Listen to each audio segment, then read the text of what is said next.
guys, here we are. We on the road. In the car. In the car, taking another quick little mission before you know who goes out of town. I leave tonight at 6 o'clock, 6:14. So we were just talking about relationships and being a flight attendant. And I just got off the phone with my ex. Lord have mercy. You know, sometimes relationships, they work and sometimes they don't. But you really shut up, bitch. But I mean, you want to be with them because you love their company. You like being with them. But you know, there's a reason why you're not together. There's a reason why it didn't work. And that's where you need to start. Right. From there, if you're going to be anything more anymore. If you're going to be friends, then you need to talk about that and establish that. If you're going to be freaky friends and friends, you need to establish that. If you're trying to move back into where you were, you need to establish that. Right. You need to talk about that. But you know, a lot of people think that is really weird. Does that really happen? Because I feel that way too. I mean, why can't you just sit down and say, okay, I really feel you. We tried it before. This didn't work. I want to get back with you. Why don't people sit down and discuss that and start at that point so they can go somewhere else?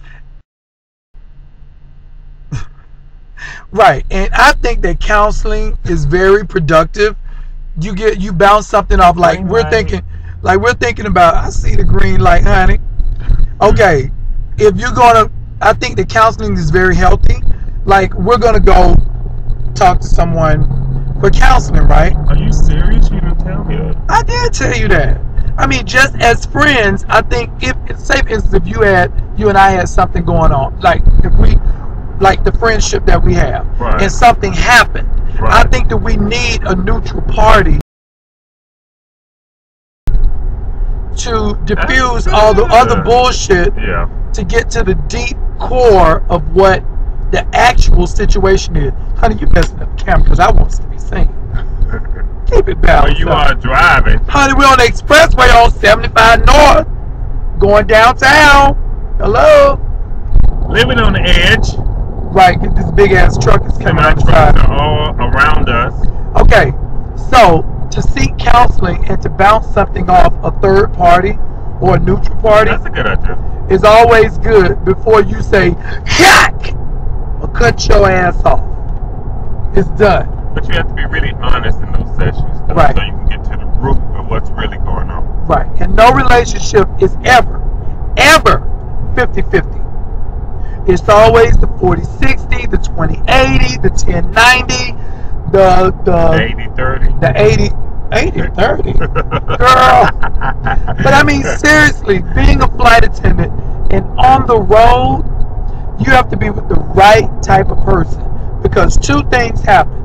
When you're on the road, you have something, you have a lifestyle to maintain. Right. And when you're back home, you only have so many days to cram into, right, what you need to do with that person, take care of your business, family, dog, other situations. So you got those days to cram that in too. So to really make it work, you have to be with the right person who understands, right, what we go through. Because I mean, it is difficult dating a flight attendant. It really is. Or someone that works in aviation, because especially if they're traveling. Because it's hard. My personal opinion, I want a person who, well, you have to understand, I'm on the road. And like for this month, I'm home like 12 days out of the month. So we can be cool this month when I'm home. But you also need to know when I'm out of town, that's kind of like your vacation. And you should be okay with that. I'm with you when I'm back in town, but when I'm out, you on hold, I'm on hold, and You know what I mean? Oh, this is just someone that you're messing around with, that you're committed to. Which one? I mean, well, it's a little bit of both. We can mess around and be committed. Wait a minute, boy. Well, I'm just saying this is my theory. My theory is you have to be understanding to a point that, okay, I'm out of town. And how many people are you seeing? Because you believe in having an open relationship. And I don't. I don't believe in open relationships. okay. If I'm getting it from you, I only want it from you. Especially depending on the way that I'm getting it. I mean, the gay men, the gay guys, y'all know what I'm talking about. I mean, now, if you giving it to me the way I like, oh yeah, definitely I'll make some. No, see, we are. Okay, let me just break it down. I'm talking about if you're in a long-term relationship with someone, and you guys have gotten to a point where you're no longer using protection because you've been together for so long. Oh my God, I'm not. Right, that's what I'm trying to say. I'm not with that. What I'm saying, what I'm saying is that if you're to that point where you're no longer using contraceptives, then that's crazy. No, what I'm saying, Ulysses, is that if you've been with someone for 5, 10 years and I don't trust them. No, and everything is cool, everybody knows that everything is all good. No. Anyway, but if you're in an open relationship, of course, that's not even a possibility or an option. Some people say But you're not getting it like that. I still say if you out of town, at some point, the other person is going to be like, well, I can do this. I can go and do what I want to do, and they won't really even know. That's what I believe that a person would do. So I want to have the understanding up front. When I'm in town, I'm with you. When I'm out of town, you on your own, I'm on my own.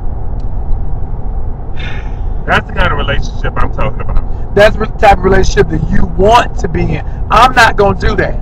Because Okay. when I'm out, if we're committed, number one, I'm either hot or cold.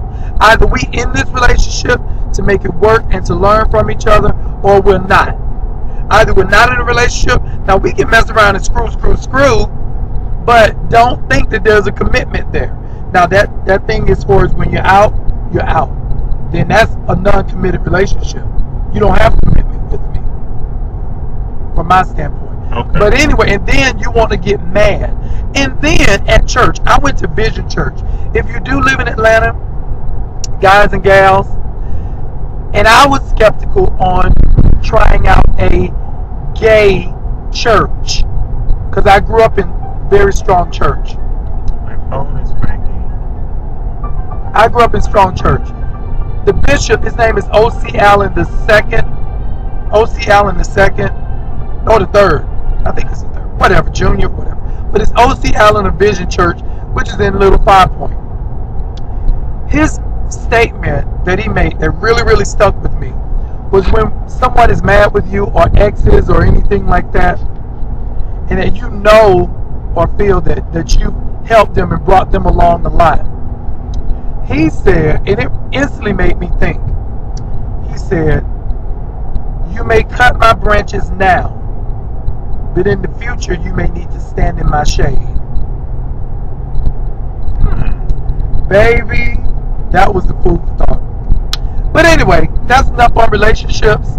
All I say is just live, let love, get an understanding, and communicate. Any final thoughts? Definitely communicate. That's one of my big issues. Don't assume that I know what is in your big ass head. Unless you tell me. You got to tell me, unless I won't know. I'm only a part-time mind reader. Brainwaves, baby. Anyway, thank you for joining us on the therapy. I am, you know who I am. I'm Ulysses. We're going to do some shopping, baby. I'm driving and trying to turn this damn thing off.